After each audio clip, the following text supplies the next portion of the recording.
लेकिन सबसे पहले बात बड़े खिताब की। चोरों का टोला हमको हरा नहीं सकता। इन्हें पता है मैच खेलकर ये जीत नहीं सकते, इसीलिए कोशिश कर रहे हैं कि इमरान खान मैच ना खेले। ये चाहते हैं इमरान खान किसी तरह नाअहल हो जाए।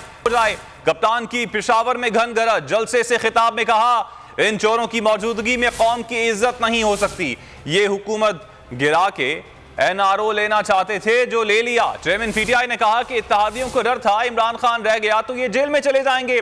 नवाज शरीफ झूठ बोलकर मुल्क से भागा, बाकियों ने साजिश करके हमारी हुकूमत गिरा दी। अब ये मेरे खिलाफ साजिशें कर रहे हैं। ये जो प्रोपेगेंडा किया जा रहा है, ये जो चोरों का टोला, अब बताना चाहता हूं कि ये जो चोरों का टोला हमारे ऊपर मुसल्लत किया, अब इनको पता चल गया है कि ये हमें हरा नहीं सकते। इनको पता है कि मैच खेल के तो ये अब ये जीत नहीं सकते। इनको पता है कि जब भी इलेक्शन हुआ इन्होंने हारना है। अब ये कर क्या रहे हैं? साजिशें कर रहे हैं। किसी तरह इमरान खान को डिस्क्वालीफाई करवाओ। कोशिश है कि किसी तरह बस इमरान खान मैच ना खेले। नवाज शरीफ मुल्क का मुजरिम है।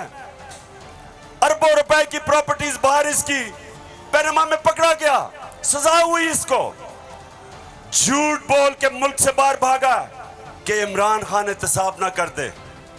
डर ये था कि अगर इमरान खान रह गया तो ये जेल में चले जाएंगे, क्योंकि इन्होंने जो चोरी किया वो पकड़ी जाएगी। मतलब ये कि ये इसलिए गिराना चाहते थे। महंगाई वजह नहीं थी, माइशत वजह नहीं थी, वजह सिर्फ एक थी कि इन्होंने एनआरओ लेना था और 1100 अरब रुपया अपना माफ करवाया। एक बार फिर नंबर 1। सब्सक्राइब करें और बेल दबाएं ताकि कोई खबर रह न जाए।